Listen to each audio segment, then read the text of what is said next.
bien, du coup, bonjour à tous et merci de participer à ce webinaire, s'adresser aux médias en toute sérénité, bien répondre aux questions et aux objections. Alors moi, je suis Cécile Grosseuf, je suis en charge de la communication à la Chambre d'agriculture de Loir-et-Cher. Du coup, on vous propose ce webinaire qui fait partie d'un cycle de 3 webinaires. Le premier a eu lieu début février. C'était sur échanger avec le grand public sur mon point de vente à la ferme ou sur un événement. Et le troisième aura lieu le 21 mars sur les outils de communication à ma disposition pour communiquer selon ma situation. Alors du coup, pourquoi organiser ces webinaires sur la com positive? Eh bien, parce qu'en fait, c'est un sujet qui est aujourd'hui vraiment primordial dans le monde dans lequel on vit. La communication, elle est présente partout. Ça peut être les médias, les réseaux sociaux, les événements. Bref, tout est communication, hein, et c'est pas toujours simple de s'exprimer, d'exprimer ses idées selon le public que l'on a en face de nous. L'objectif de ces webinaires, c'est vraiment de vous donner quelques clés, des conseils, des astuces pour communiquer positivement face à différents publics et en toute situation. Alors, ce qu'on va vous demander pour commencer, c'est de vous présenter dans le chat. Donc, vous pouvez voir en haut, vous avez une petite bulle qui s'appelle Conversation. Vous pouvez donc aller dessus, vous présenter, nous dire si vous êtes exploitant, si vous êtes conseiller agricole et toutes les spécificités qui peuvent entourer votre exploitation. Si vous avez déjà des questions, n'hésitez pas à les poser directement dans le chat. Ou alors, vous pouvez, au long de la présentation, lever la main. Pareil, c'est une petite icône en haut, vous voyez une main. Vous cliquez dessus et nous, on verra et on vous donnera la parole directement. Alors du coup, ce webinaire, il va être décomposé en plusieurs temps parce qu'on a plusieurs intervenants. Donc tout d'abord, Marie-Laure Chabalier, qui est consultante stratégie, formation, communication, qui va nous faire une petite présentation, nous présenter quelques astuces de communication vers les médias. Il y a Agnès Laplanche qui est avec nous, qui est rédactrice en chef du magazine Horizon. Et on a également Benoît Lonqueux, qui est notre agriculteur témoin, donc élu à la Chambre d'agriculture et également très actif sur certains dossiers comme l'irrigation ou encore les circuits courts. Voilà, donc je conclus cette petite introduction en vous rappelant de ne pas hésiter à poser vos questions dans la conversation. Et nous allons commencer tout de suite par une présentation de Marie-Laure, à qui je laisse la parole. Bonsoir à tous. Donc moi, je suis Marie-Laure Chabalier. J'ai une formation de journaliste en agriculture. Et j'ai exercé pendant une quinzaine d'années comme dans la presse agricole départementale, on va dire plutôt dans le Grand Sud-Ouest. Et je travaille aujourd'hui donc pour le cabinet actuel, qui est un cabinet de conseil en stratégie, en communication et en développement durable auprès des organisations et des acteurs agricoles. Nous avons été créés en 2009, nous sommes basés à Albi dans le Tarn. Et donc, nous sommes aussi référencés auprès de Résolia, donc l'organisme de formation des chambres d'agriculture, pour réaliser des formations en communication positive. C'est dans ce cadre-là que j'étais venue en 2021 pour faire 2 sessions de formation des conseillers et techniciens des chambres d'agriculture de Centre Val de Loire. Donc, il y avait une vingtaine de personnes qui avaient été formées sur comment être acteur du dialogue sociétal. Et qu'on est après resté en contact avec la Chambre d'agriculture du Loir-et-Cher. Donc je vais évoquer avec vous aujourd'hui comment s'adresser donc aux médias en toute sérénité, et c'est vraiment le point d'accroche de ce webinaire. Pour ça, donc je vous propose de partager une présentation.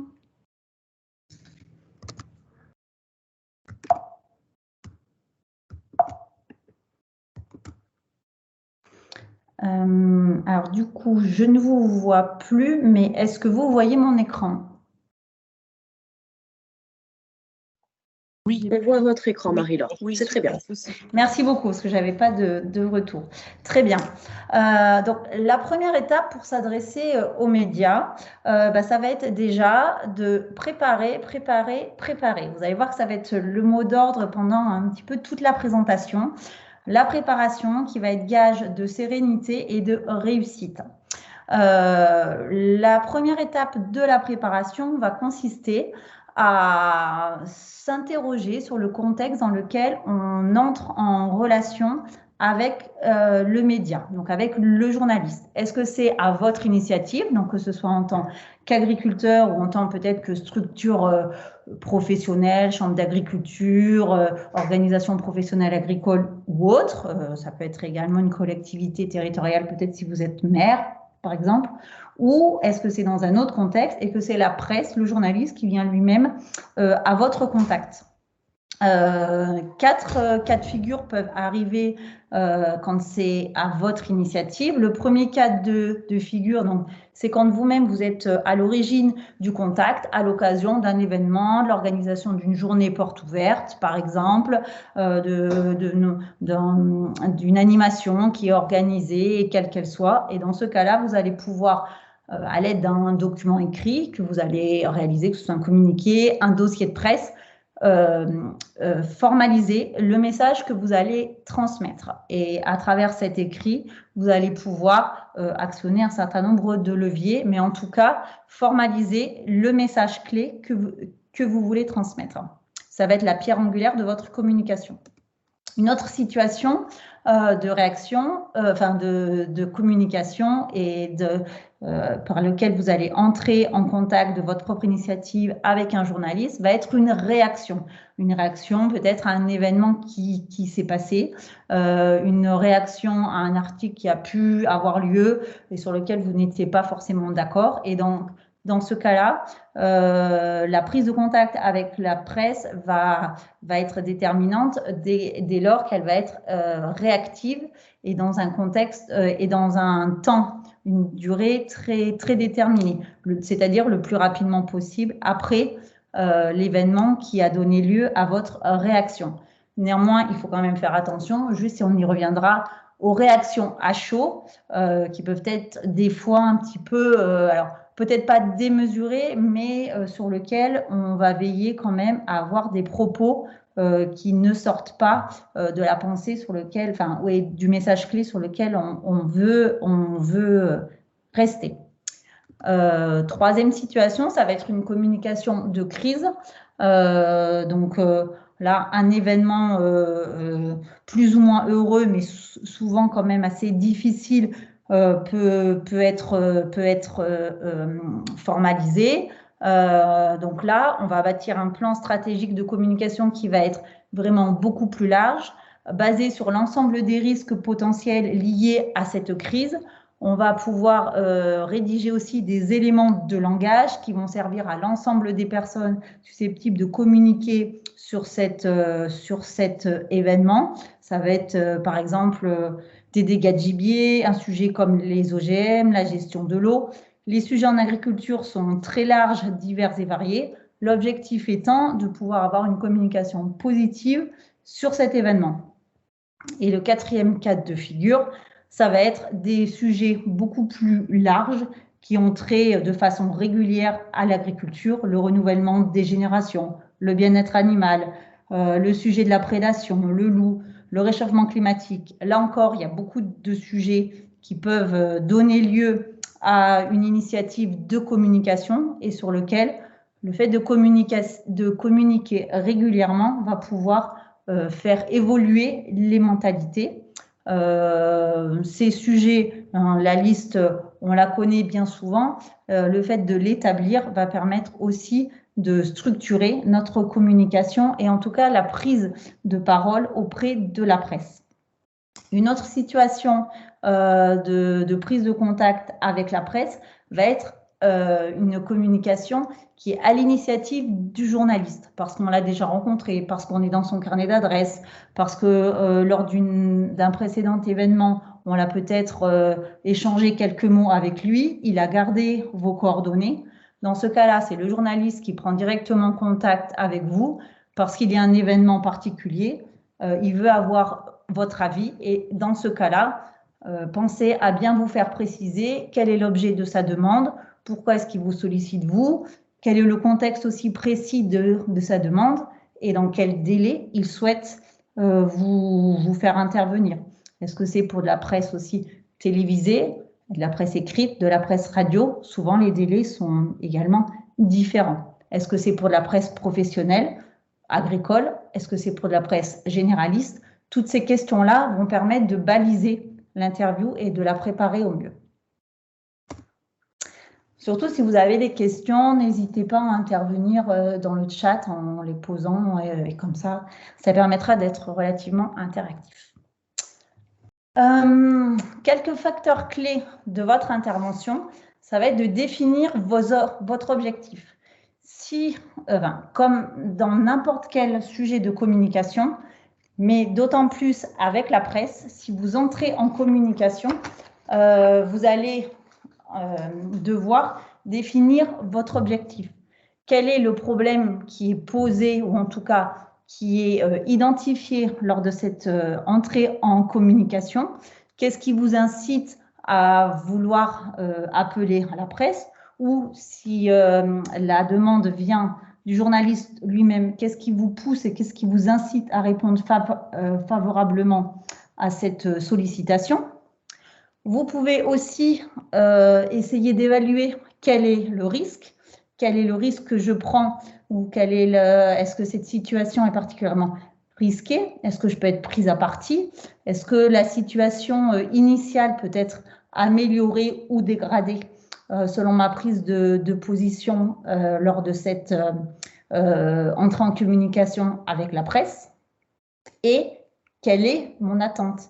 Quel est vraiment mon objectif à travers cette prise de parole dans la presse? Il peut y en avoir un certain nombre. Est-ce que c'est de faire connaître, de me faire connaître en tant que structure, en tant que personne, en tant que décision? Peut-être que la Chambre d'agriculture a pris une certaine décision lors d'une session et qu'elle souhaite, à travers un événement presse, la faire connaître.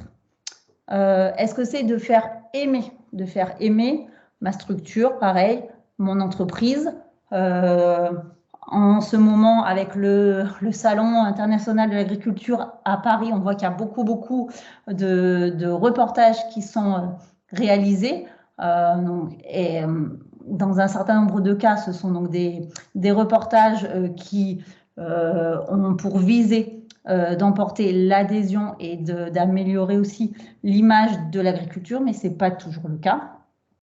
Est-ce que c'est, pourquoi pas dans certains cas, de faire réagir, de provoquer un comportement en réaction à une décision qui a été prise? On voit ça relativement souvent, par exemple, avec les syndicats agricoles qui peuvent entrer en relation donc avec la presse, justement pour provoquer un comportement ou faire connaître en tout cas leur position sur tel et tel sujet. D'avoir en tête votre objectif avant votre prise de parole va vous permettre, après coup, d'évaluer le succès et la réussite de votre interview.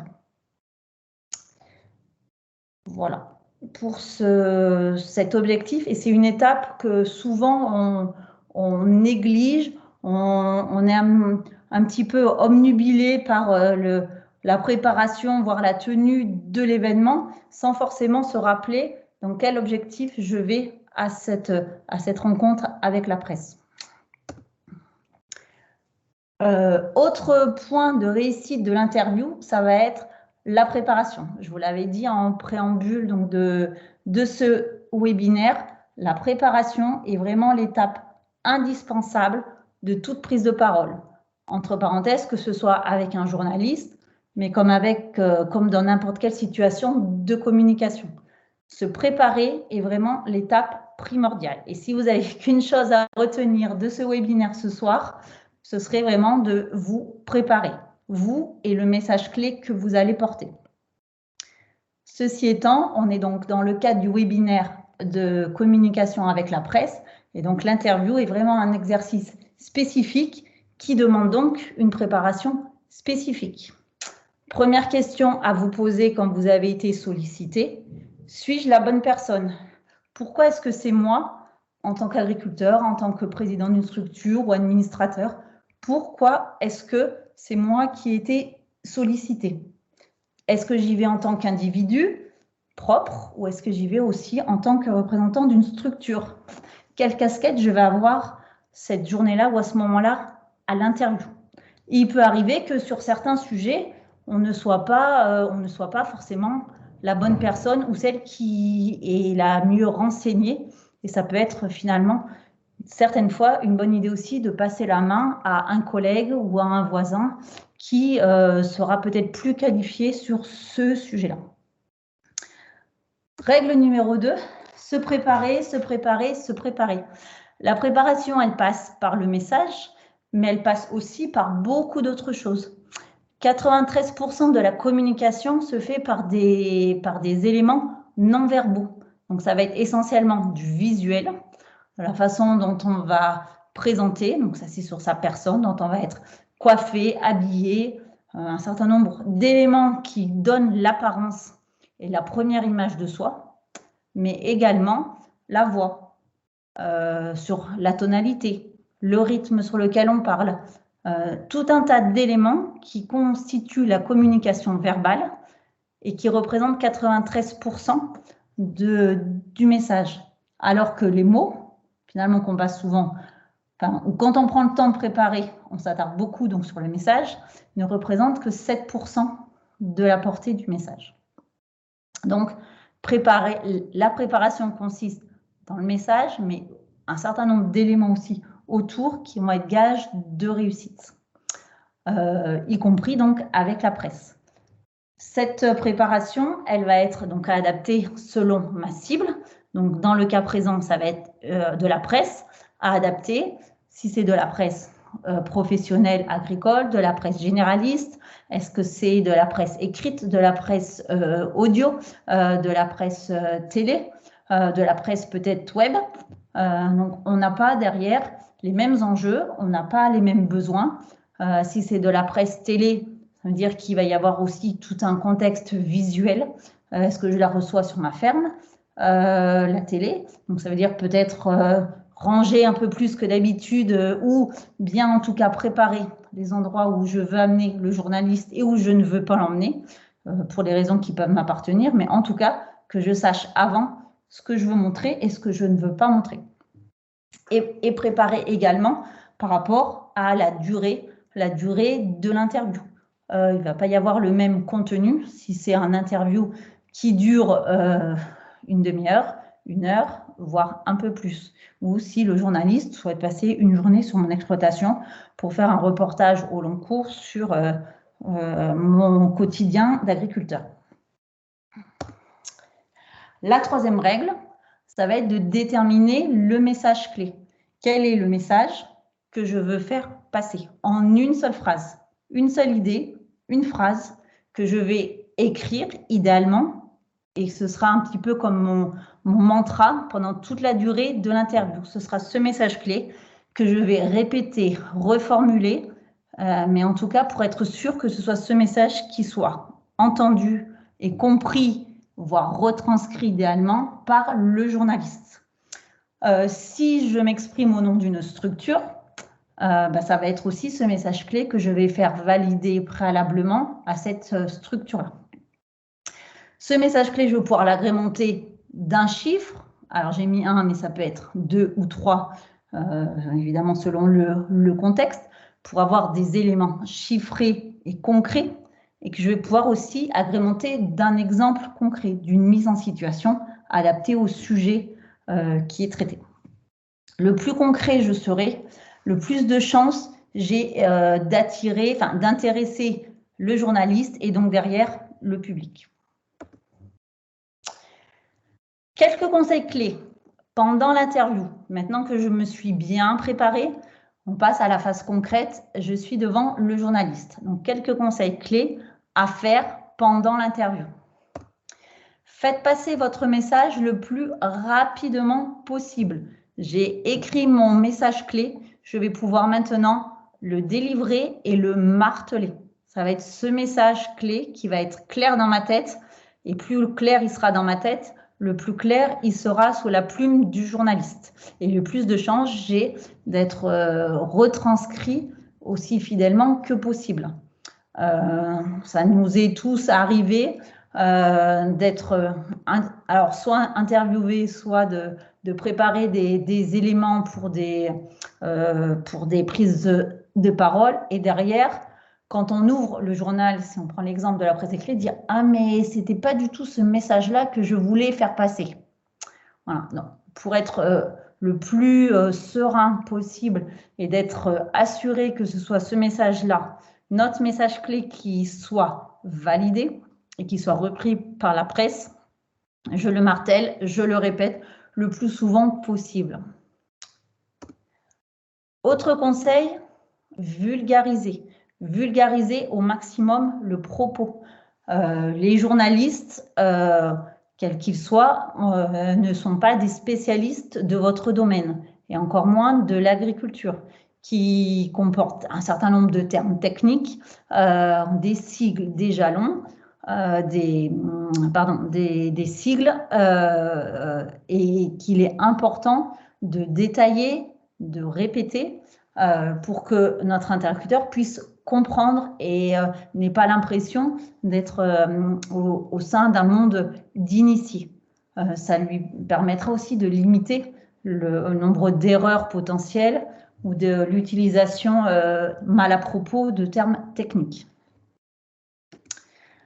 Pendant l'interview, vous pouvez aussi reprendre des idées reçues qui pourraient être formulées, alors toujours avec tact et avec sourire, mais en tout cas, n'hésitez pas à vous appuyer dessus pour les déconstruire et pour apporter un certain nombre de nouvelles idées afin de contribuer à déconstruire des préjugés qui existent aussi en agriculture et qui iraient à l'encontre de votre message clé. Quatrième conseil, gardez votre sang-froid. Pas de stress. On entend souvent beaucoup d'appréhension, où on se fait aussi tout un monde avant une interview avec un journaliste. Les journalistes sont des interlocuteurs comme les autres, et il n'y a pas besoin de se stresser à partir du moment où on a bien préparé, où on est au clair avec son message clé. Voilà, il suffit après de dérouler son propos, de rester droit dans ses bottes, et le message pourra être délivré assez sereinement. Soyez positif. Autre conseil important, de voir le verre plutôt à moitié plein que à moitié vide. L'agriculture, effectivement, connaît des difficultés, mais l'agriculture est aussi un métier de passion où il y a beaucoup de belles choses et de belles aventures qui se vivent. Donc, soulignez-les, montrez votre passion, votre engagement, et le journaliste recevra cette authenticité-là et aura envie de la retranscrire. Et pensez, lorsque vous représentez une structure, à jouer un rôle. Quand vous êtes interviewé au nom de la Chambre d'agriculture, par exemple, vous endossez la casquette, le costume d'administrateur ou d'élu de la Chambre d'agriculture, et c'est ce message-là que vous portez. Ce n'est pas votre message propre, c'est le message de la Chambre d'agriculture que vous relayez avec vos mots, mais en tout cas, ce n'est pas votre message propre, et ça permet de prendre de la distance, de prendre du recul, notamment si après l'échange peut être peut-être un peu plus virulent, ou qu'il y a des invectives ou des controverses qui peuvent être développées par le journaliste. Rappelez-vous que ce n'est que, entre guillemets, la position de la structure que vous représentez, et que ce n'est pas une attaque personnelle. Après des conseils à faire, voici quelques conseils de situation ou de positionnement à éviter. Le fameux no comment, assez dénigrant et qui peut vexer éventuellement votre interlocuteur, y compris le journaliste. Essayez de maintenir le dialogue au maximum. Évitez aussi de parler à la place des autres. Vous avez votre message clé, vous avez votre ligne directrice, suivez-la. Voilà. Ce n'est pas la peine de chercher à vouloir compléter votre propos par rapport à une idée qui a été formulée par une personne qui peut être aussi interviewée à ce moment-là.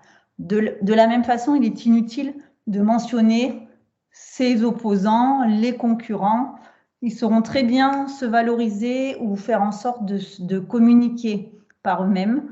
Il peut arriver des fois qu'on entende « Ah oui, alors je pense aux associations environnementales, par exemple. Les associations environnementales pensent que… » Voilà, laissez-les communiquer. Vous avez votre message, votre position. Et il y a déjà, je pense, suffisamment à dire, vous avez suffisamment d'éléments pour étayer votre propos. Il peut arriver aussi qu'on se laisse embarquer par le journaliste sur un terrain ou un sujet sur lequel on n'avait pas du tout envie d'aller. Ça peut être un piège dans lequel on tombe le fait d'avoir préparé un maximum, de suivre le fil, alors chacun peut avoir aussi ses petites astuces. Ça peut être pour certains de noter sur un papier son message clé pour justement s'y tenir. Ça peut être de faire des fiches, ça peut être d'avoir préparé lorsqu'on interagit ou qu'on intervient pour une structure, donc d'avoir un communiqué de presse, en tout cas d'avoir une fiche écrite qui va nous relier régulièrement à notre message clé. Ça va être notre fil conducteur, quitte à le compléter avec un argumentaire. Mais en tout cas, de garder le fil pour ne pas se laisser emmener sur des terrains ou sur des sujets différents et qui peuvent être des fois des terrains plus mouvants qu'on aura moins, voire pas du tout préparés et sur lesquels le journaliste pourrait peut-être nous faire dire des choses sur lesquelles on n'était pas parti pour communiquer. Et autre petit conseil de situation à éviter, c'est de faire du off. Le off, c'est quand on croit que tous les micros, toutes les oreilles de nos interlocuteurs sont coupés. C'est quand l'interview est terminée et qu'on continue la réunion autour du verre de l'amitié ou du buffet et qu'on continue à échanger en se disant de toute façon, pas de crainte, le micro est coupé, le journaliste a posé son stylo, certes, mais il peut arriver que normalement, déontologiquement, tout ce qui fait partie du off n'a pas à, je prends un certain nombre de pincettes, mais n'a pas à faire partie, n'a pas à être relayé dans un article. Il n'empêche que mieux vaut éviter de relayer des propos dès qu'il y a une présence, on va dire, journalistique, dès lors qu'on ne souhaite pas que ces propos-là puissent être relayés ou transmis.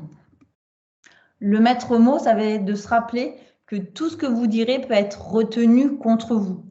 La préparation va donc être gage de propos qui sont maîtrisés, validés, contrôlés et assumés. Quelques petites questions qu'on a pu entendre lors de formations, des questions qui ont été posées par des agriculteurs. Est-ce que je peux demander à relire l'article avant publication? Moi, je vous conseillerais, si c'est important pour vous, de demander au journaliste. Dans le pire des cas, il vous dira non.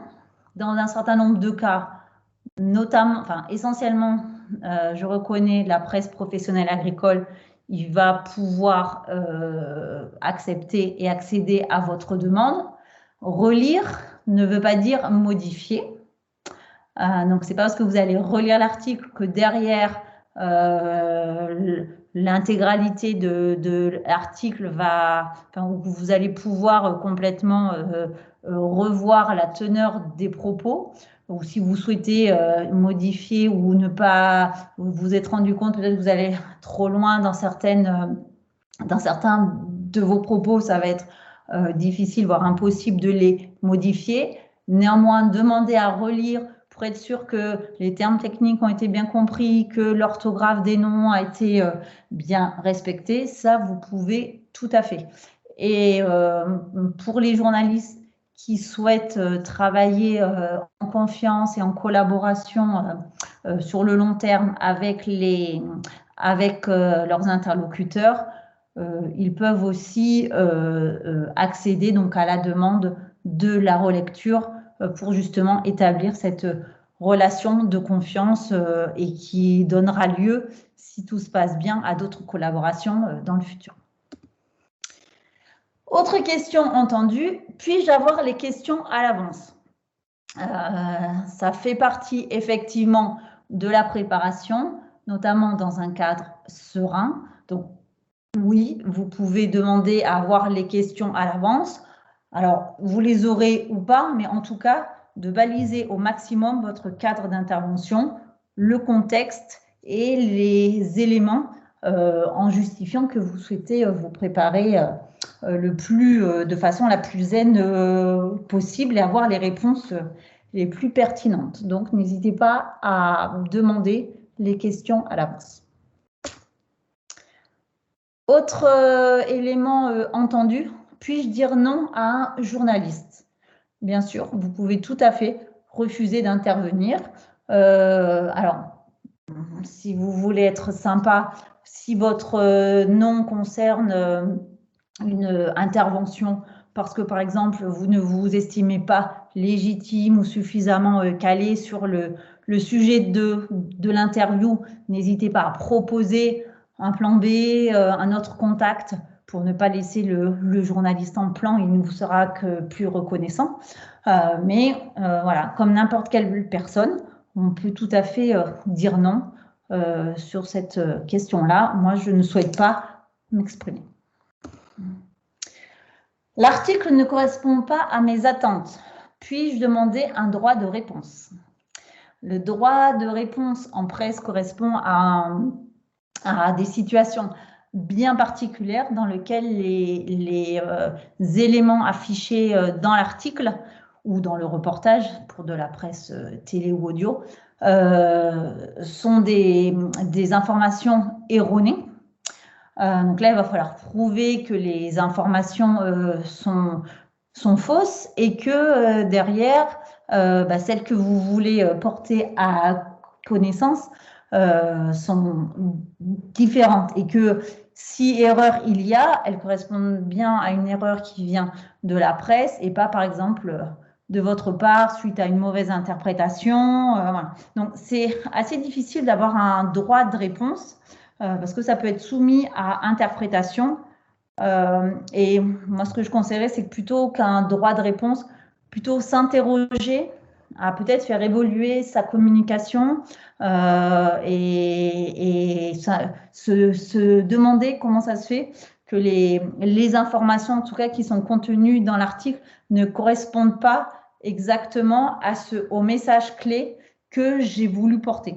Il existe aussi, voilà, dans certains cas, des articles qui portent à connaissance des informations que j'avais pas vraiment imaginé que le journaliste aille porter, que j'avais pas vraiment envie qu'il porte à connaissance. Mais si je prends un petit peu de recul et si j'analyse la situation, finalement, c'est un autre point de vue, c'est un autre angle. Et les informations qu'il porte, malgré tout, elles sont justes. Voilà, donc c'est pas l'image que je voudrais donner peut-être de mon métier, de la question posée, mais il faut reconnaître que voilà, les informations sont exactes et dans ce cas-là, le droit de réponse n'est pas la situation la plus adaptée. En synthèse, comment préparer et réussir une interview? Rappelez-vous qu'une interview n'est pas un interrogatoire, donc il y a les zen et zen. Soyez détendu, ou en tout cas, ayez l'air détendu, ça va bien se passer, souriez. Néanmoins, restez vigilant, notamment, on l'a déjà dit, par rapport aux questions qui peuvent être off. Mais dans tous les cas, mieux vaut répondre que s'abstenir. Notamment quand les sollicitations viennent de la presse. Même si vous ne vous sentez pas forcément prêt ou s'il n'y a personne en interne qui a des éléments, il est toujours important de répondre aux sollicitations de la presse pour ne pas avoir après un commentaire dans l'article disant sollicité par nos services, Monsieur Dupont ou la Chambre d'agriculture ou la mairie n'a pas souhaité s'exprimer.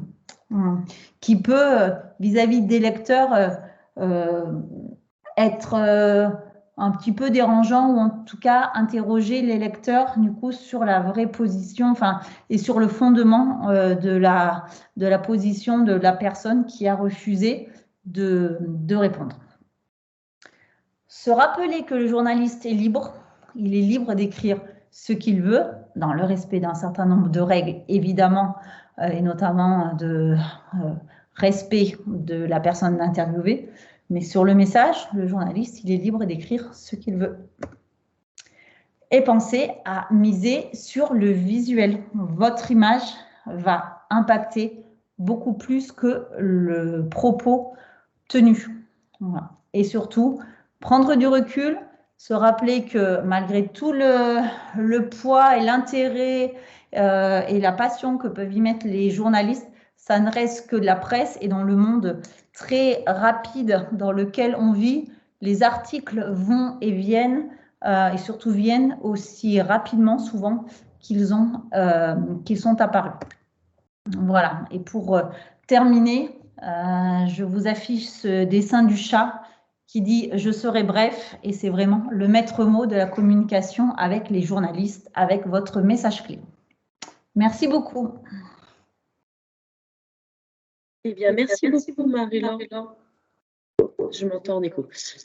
Merci beaucoup Marie-Laure pour cette présentation très éclairante et qui du coup nous apporte beaucoup d'éléments intéressants. Pour clôturer du coup votre présentation, je rebondis sur le fait que vous nous disiez que le off n'existait pas. Imaginons que quelque chose m'échappe, je parle plus vite, je n'ai pas réfléchi avant, je regrette derrière. Qu'est-ce que je peux faire? Qu'est-ce que vous nous conseillez? Si le journaliste est encore à portée de main, vous pouvez tout à fait aller le revoir en lui disant les propos que j'ai tenus tout à l'heure étaient du off, bien évidemment.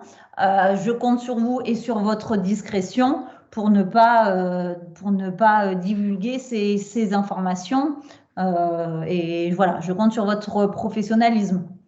Après, on ne maîtrise pas, quelque part. Mais de créer ce champ de confiance, alors j'irai pas jusqu'à de la connivence, mais en tout cas de créer une relation de confiance avec le journaliste plutôt que de défiance. Voilà, aussi. De ne pas hésiter à aller le revoir et de lui expliquer simplement la situation. D'accord, merci. Et une dernière petite question avant de passer à l'intervention d'Agnès Laplanche. Un article est paru dans la presse avec des choses qui ne me conviennent pas. Mes propos ont été mal interprétés. Que conseillez-vous? De demander un droit de réponse? De laisser couler? C'est un peu ce que j'ai dit sur la dernière diapo, c'est-à-dire que le droit de réponse est assez difficile à obtenir. Donc, si ça ne me convient pas, parce que c'est faux, que le chiffre ou le nom de la personne, ou vraiment mes propos n'ont pas été respectés et sont contradictoires avec ce que j'ai pu dire, je peux effectivement demander un droit de réponse sans garantie. Après, moi, je conseillerais plutôt de bâtir, on va dire, une contre-attaque ou en tout cas une stratégie un peu à contre-pied sur la même thématique pour valoriser et pour faire porter mon propos à partir et de vraiment marteler le message clé que je veux faire porter, que je veux porter à connaissance en organisant un événement dédié, une visite de ferme pour étayer ce propos, ou une conférence de presse éventuellement, ou de rencontrer d'appeler le journaliste en disant, voilà, l'article ne correspond pas à ce que j'attendais, est-ce qu'on peut échanger, est-ce qu'on peut en discuter, et est-ce qu'on peut pas forcément avoir un droit de réponse, mais en tout cas envisager un article qui permettra d'illustrer ce que je voulais vraiment dire. Là encore, la confiance avec le journaliste va permettre d'accéder plus facilement à ce que au message clé que j'ai envie de délivrer. Eh bien, très bien. Je vous remercie, Marie-Laure. Je profite de ce moment pour vous dire que dans le chat, si vous avez des choses, des anecdotes à nous raconter sur vos échanges avec les médias, n'hésitez pas à partager. C'est aussi le but de ce webinaire et de continuer à poser vos questions dans la conversation. Alors, je vais maintenant donner la parole à Agnès Laplanche, donc qui va tout d'abord se présenter et qui va nous donner quelques petits conseils au niveau des échanges avec la presse agricole, la presse locale, etc. Donc, n'hésitez pas, pareil, à lui poser toutes vos questions. Agnès, c'est à vous. Bonjour, merci beaucoup Cécile. Donc, moi, je m'appelle Agnès Laplanche, je suis directrice générale et rédactrice en chef de l'hebdomadaire Horizon. Donc, Horizon, qui est un hebdomadaire de la presse agricole départementale et régionale. Nous avons 5 éditions, donc 3 en région centre, une en Eure-et-Loire, une en Loir-et-Cher et une en Loiret qui s'appelle le Loiret agricole et rural. Et nous éditons aussi 2 éditions chaque semaine pour l'Île-de-France qu'on appelle côté ouest chez nous et la Seine-et-Marne. En tant qu'hebdomadaire de presse agricole, on édite des journaux chaque semaine, 50 semaines par an. Donc, notre ligne éditoriale, c'est l'actualité agricole. On traite aussi de l'actualité générale quand elle a un lien avec l'agriculture. Et nos premières pages du journal sont évidemment consacrées à l'actualité agricole et rurale locale. Donc, pour ce qui concerne le département de Loir-et-Cher, nous avons un journaliste sur le département qui est en charge de couvrir, de relayer les événements du département. On relaie de l'information sur différentes formes et l'ensemble des filières agricoles.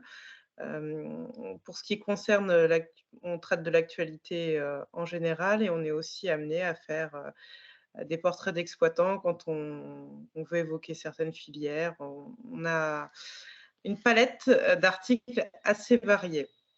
Moi, je vais compléter les propos de Marie-Laure, mais ils ont été quand même relativement. Je pense vraiment qu'en premier lieu, la prise de contact est aussi importante pour l'agriculteur, quelle que soit la façon dont il va être sollicité par le journaliste, soit il est à l'initiative du contact, soit c'est le journaliste qui l'appelle. Je pense que ce qui est très important de déterminer dans un premier temps, c'est si oui ou non vous souhaitez répondre favorablement à la demande du journaliste, si c'est le cas, et le temps que vous aurez à lui accorder. Parce qu'en fonction de ça, le journaliste, l'échange téléphonique.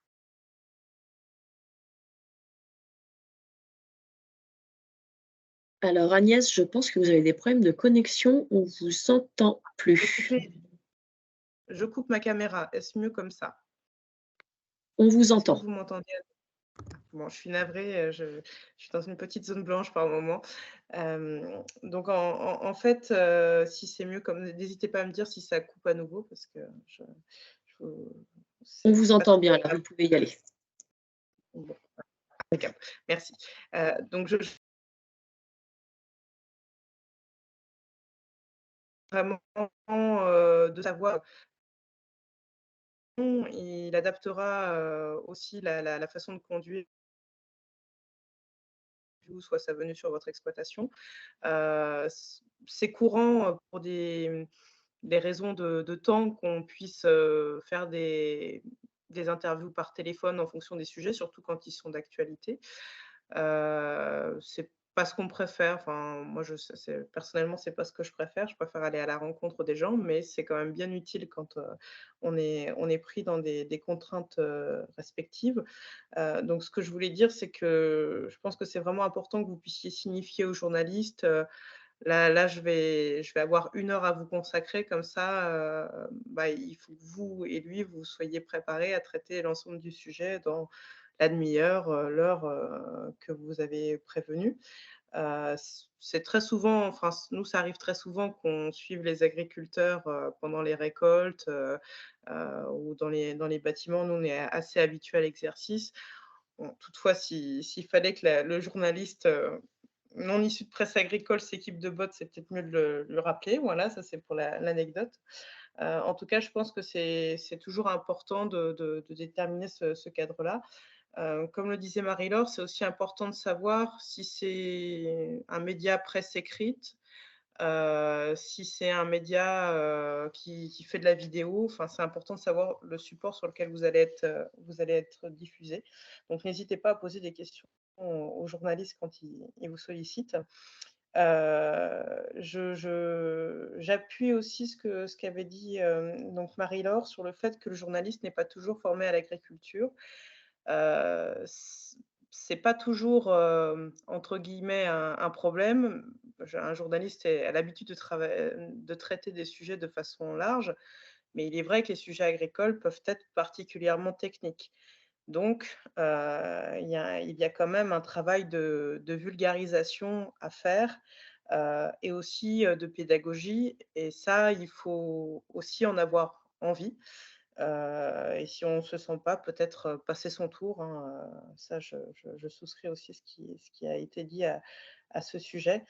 De la même façon, en général, en presse, enfin, on fait beaucoup de multimédia, aujourd'hui. En presse écrite, on illustre souvent les propos, avec des photos. Alors, on a des contraintes techniques, de place, des fois, vous verrez le journaliste prendre des photos. En fonction de la place, qu'on aura dans le journal, on ne publiera qu'une photo, des fois pas du tout. La photo est une information, hein, dans la presse, donc c'est important de se sentir à l'aise quand on est pris en photo. Bon, vous avez aussi le droit de refuser si vous ne vous sentez pas à l'aise, mais généralement, quand on reçoit un journaliste chez soi, c'est toujours, plus sympa de pouvoir illustrer le propos avec une photo, et sur le lieu que vous souhaitez. Donc ça, c'est peut-être les petites choses à prévoir un petit peu en amont. Mais ce qui est aussi, important, c'est s'il y a vraiment des données, techniques, qui semblent évidentes pour l'agriculteur. Je ne sais pas, sur un élevage laitier, par exemple, le prix du lait, le taux protéique, ce genre de données-là, on va rentrer dans des choses quand même assez techniques, et faut faire preuve souvent de pédagogie et avoir envie d'expliciter ce genre de données un petit peu techniques. Donc ça, c'est pour les petites choses, au cours de l'interview. Effectivement, si le journaliste vient pour faire un portrait de votre exploitation, c'est votre histoire, vous la connaissez, mais c'est quand même bien de savoir, ce que vous avez envie de dire et ce que vous n'avez pas envie de dire. Vous n'êtes pas obligé le journaliste, c'est son métier, il va poser des questions. Vous n'êtes pas obligé de répondre à toutes ces questions si vous ne le souhaitez pas. Par exemple, mon tracteur m'a coûté tant, vous avez le droit de ne pas vouloir lui dire, par exemple, ou, ce ce genre de sujet-là, économique. Vous pouvez être à l'aise sur la question ou pas à l'aise, c'est votre droit de répondre à ces questions ou pas. Hem, Ce sur quoi j'appuie, aussi, alors nous, en presse agricole, heu, on est on est assez tolérant, sur les demandes de relecture, en ce sens que, ça permet aussi de créer une relation de confiance. Mais j'insiste, relire, ce n'est pas réécrire, hein, en général, c'est plutôt pour, on accède aux demandes plutôt pour, rassurer, notre interlocuteur, donc mais c'est pas systématique, c'est à la demande de la personne et effectivement, on est aussi contraint par des délais de bouclage chaque semaine, donc ce qui implique que la personne qui le demande soit assez réactive pour jeter un œil à l'article une fois qu'il a été, rédigé. Voilà. Hem et un petit détail, je le journaliste, décide du format de l'article. Alors ça peut, peut-être, on est un peu dans la technique de la presse, mais en fonction de l'information qu'il va collecter sur le terrain, il va la présenter soit sous un format de questions-réponses, donc l'interview, traditionnelle, soit il va plutôt, rédiger un article ou un portrait et ça le choix du format de l'article lui importe et généralement, il fait ce choix en fonction des informations qu'il a collectées et en termes de présentation, ce qui est plus judicieux pour le lecteur qui lui, découvre complètement le sujet. Donc voilà un petit peu ce que je peux rajouter. Je ne sais pas si vous avez des petites questions complémentaires éventuellement? Eh bien, merci beaucoup Agnès pour cette intervention. Ce que je propose, c'est que Benoît Longueux fasse son témoignage et après on reviendra sur les questions pour Agnès et Benoît s'il y en a. Ok.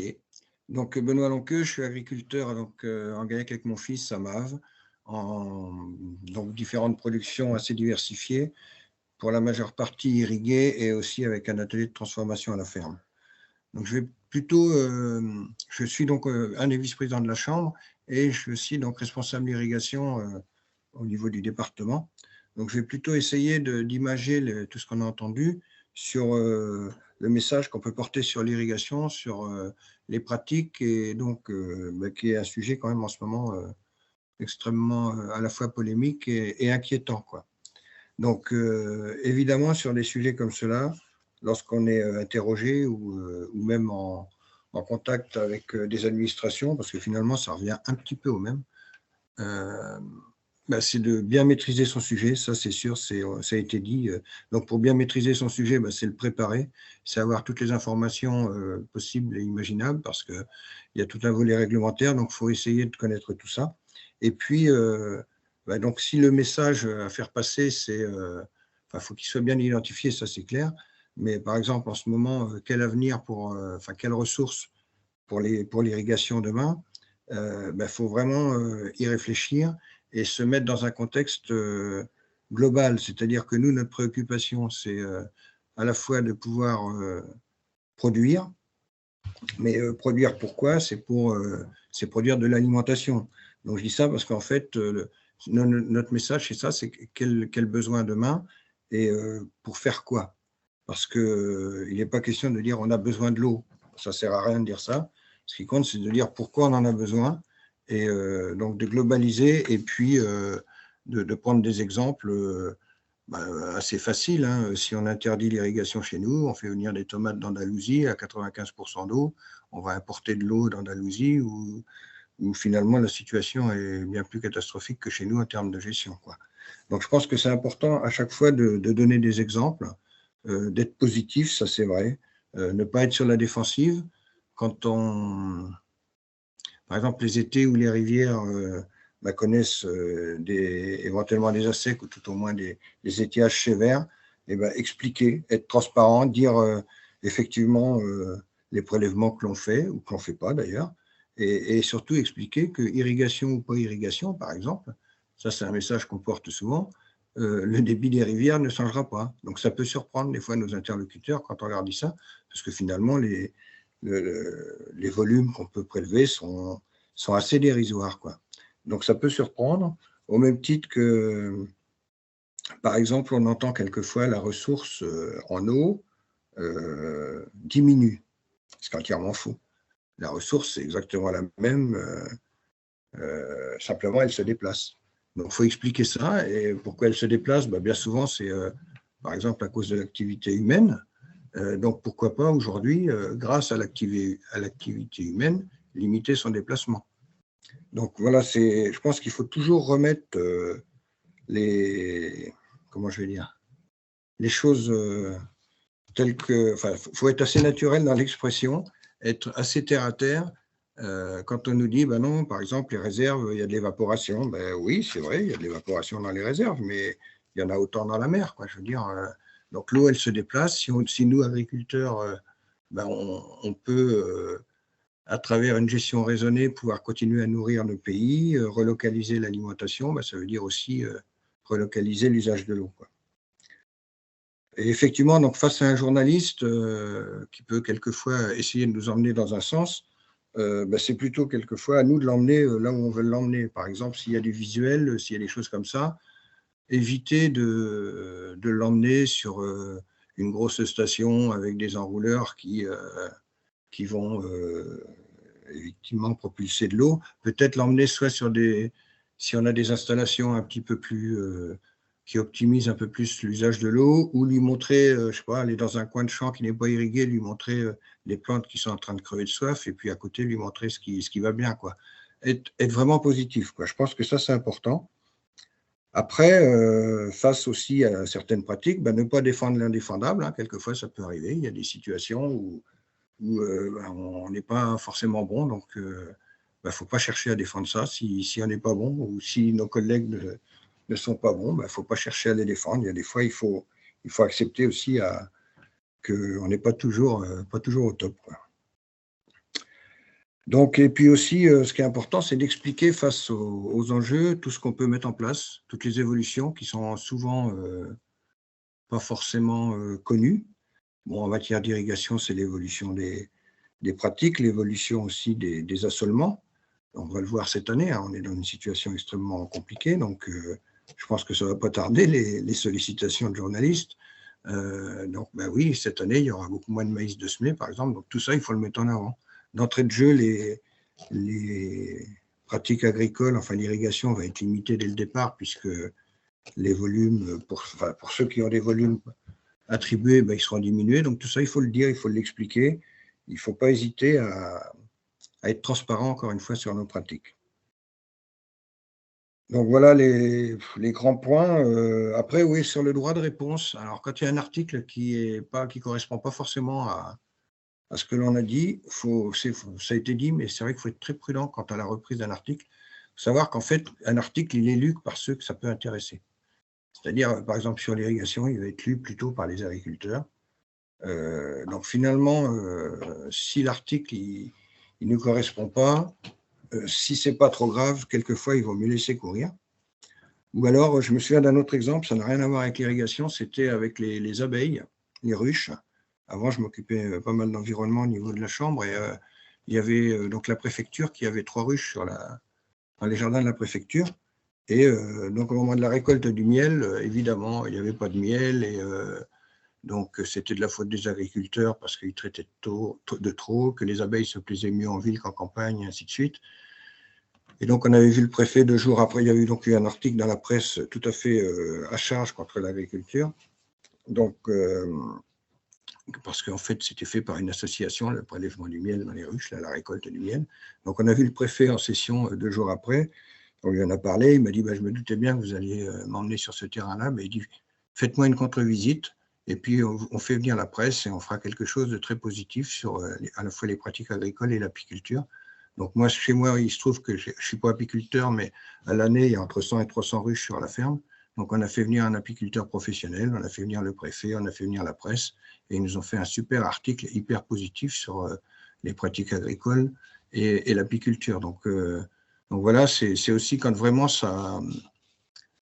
il y a des messages qui sont portés sur lesquels, qui sont des clichés ou des choses fausses, peut-être aussi à nous de prendre les devants pour emmener la presse sur le terrain et leur montrer ce qu'on fait de positif, quoi.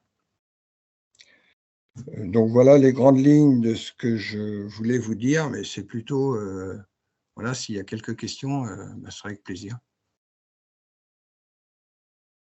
Merci beaucoup Benoît pour ton intervention, hein. Alors du coup, oui, pour conclure vos différentes présentations, hein, je pense que les participants ont bien compris qu'il fallait se préparer absolument aux échanges avec la presse, alors qu'ils soient prévus ou impromptus, donc préparer des sujets sur lesquels ils peuvent être mis en difficulté, savoir quoi répondre. Donc Marie-Laure, Agnès, Benoît, vous aviez également bien insisté sur le fait d'apporter des éléments, des preuves finalement des pratiques agricoles. Donc comme Benoît, tu viens de nous le dire au niveau de l'apiculture, en conviant la presse sur ta ferme, ce sont des preuves que vous avez amenées, des vraies preuves visuelles pour démontrer eh bien, que finalement toutes les situations ne sont pas identiques d'un endroit à un autre. Je voulais savoir, Benoît, est-ce que tu peux nous raconter peut-être une petite anecdote que tu as pu avoir avec un journaliste sur des questions sensibles? Alors, anecdote, donc là, il y a eu cette expérience avec les abeilles, où, alors juste pour aller jusqu'au bout, le préfet de l'époque, parce que donc les ruches de la préfecture avaient donné 20 kilos de miel pour 3 ruches, et l'apiculteur, lui, à l'époque, c'était une belle année de récolte, il faisait 40 kilos par ruche. Donc juste le préfet nous avait répondu, mais ouais, mais moi, ce sont des abeilles de l'administration, voilà. Donc. Bon, ça, c'était pas dans l'article. Hein. Non, après, avec les journalistes, bon, c'est vrai que par rapport à l'irrigation, pourquoi vous faites du maïs, pourquoi vous irriguez en plein soleil, et vous ne vous rendez pas compte, et ainsi de suite, par rapport aux particuliers. Bah ouais, bah, tout ça, c'est tous les ans, c'est toujours, ça revient, c'est comme ça. Donc, on a des réponses. Après, il y a des fois, il y a des choses sur lesquelles il ne faut pas s'entêter. Par exemple, le fait d'irriguer du maïs, alors je n'en cultive pas, mais peu importe, irriguer du maïs l'après-midi en plein soleil, il y a des études qui ont été faites par des organismes vraiment sérieux et indépendants qui disent qu'en fait, il y a très peu d'évaporation dès l'instant où c'est une plante d'ombre. Mais ça, c'est un argument, moi je me bats plus là-dessus, parce qu'on sait que au niveau sociétal, un enrouleur qui crache de l'eau quand il fait 35 degrés l'après-midi, eh ben, on sait que ça passe pas. Donc, je sais même si effectivement il n'y a pas de souci là-dessus, mais c'est même pas la peine d'essayer parce que c'est perdu d'avance. Donc non, des anecdotes autres que celle-ci, il y en a certainement eu, mais si, alors effectivement, quand quelqu'un, récemment, il y a un journaliste pour une revue spécialisée qui m'a appelé, mais vraiment, il ne connaissait rien du tout, c'était pour le magazine des régions de France. Donc là, ça a été dit tout à l'heure, il faut vraiment s'adapter aussi sans prétention, hein, au niveau de connaissance du journaliste. Le journaliste, il ne peut pas connaître tout. Il peut pas, quand c'est un sujet professionnel spécifique comme l'agriculture et en particulier, donc là, c'était plus sur le bio, mais peu importe. Donc, il faut aussi se mettre, en fonction des questions qui sont posées et de l'état de connaissance du journaliste, se mettre à son niveau, ne pas employer de termes trop techniques, ça a été dit tout à l'heure, mais en agricole, on est des spécialistes pour ça, là, avec les abréviations et ainsi de suite. Donc ça, il faut appeler les choses par leur nom jusqu'au bout, quoi. Donc non, pas spécialement d'anecdotes en tête, Cécile. Tu nous en as donné quelques-unes quand même, finalement. On a eu le fin mot de l'histoire avec monsieur le préfet. Hein. Ouais. Nico, j'ai une petite question pour Agnès qui nous parlait des photos qui sont prises sur la ferme. Alors Agnès, je suis agriculteur, je reçois un journaliste. Comment je m'habille? Je reste au naturel ou je change de chemise? Je dirais comme on se sent à l'aise. Alors des fois, on prend des photos sur le vif. On va voir les agriculteurs quand ils font des travaux, et effectivement, bah, la cote, ça sert à rien de mettre une cote si vous n'en mettez jamais, ou je pense qu'il faut que ce soit à votre image, mais bon, comme vous êtes à l'aise, si vous recevez le journaliste pendant la traite, vous faites la traite, quoi. Enfin, c'est pas forcément là où on va réussir à tenir une chemise, mais je dirais peut-être essayer de porter peut-être un soin, surtout si on passe à la caméra. Après, faut que ça reste fidèle à la personne qui parle, c'est ça le plus important. Mettez pas un costard cravate au milieu de la plaine, c'est pas la peine. Merci beaucoup Agnès. Eh bien, écoutez, je vais regarder la conversation. Il me semble que nous n'avons pas de nouvelles questions. Je vais laisser le mot de la fin à Marie-Laure pour petit résumé de sa présentation en 2-3 phrases. Et je pense qu'ensuite, on en restera là. La parole est à vous, Marie-Laure, pour la conclusion. En conclusion, préparez votre message clé. Et dites-vous que cette interview, elle va bien se passer à partir du moment où vous l'avez imaginée et conçue, en tout cas préparée. Voilà, tout va se passer dans les meilleures dispositions du monde à partir du moment où vous savez ce que vous voulez dire et que vous êtes le plus authentique et le plus détendu possible. Eh bien, merci à tous pour votre participation à ce webinaire. Celui-ci a été enregistré. Il sera disponible en replay, donc pour ceux qui ont pu louper le début. Il sera disponible en début de semaine prochaine sur la chaîne YouTube de la Chambre et également sur le site internet de la Chambre du Loir-et-Cher. Nous vous rappelons que nous organisons un 3e webinaire le 21 mars prochain, le mardi, sur les outils de communication, donc à la même heure, 18 h, avec Marie-Laure et une témoin jeune agricultrice qui nous présentera les outils qu'elle met en place pour mettre en avant ses pratiques et son exploitation. Je vous remercie tous pour votre participation et je vous dis à bientôt. Bonne soirée, au revoir. Merci, au revoir. Bonne soirée, au revoir. Au revoir.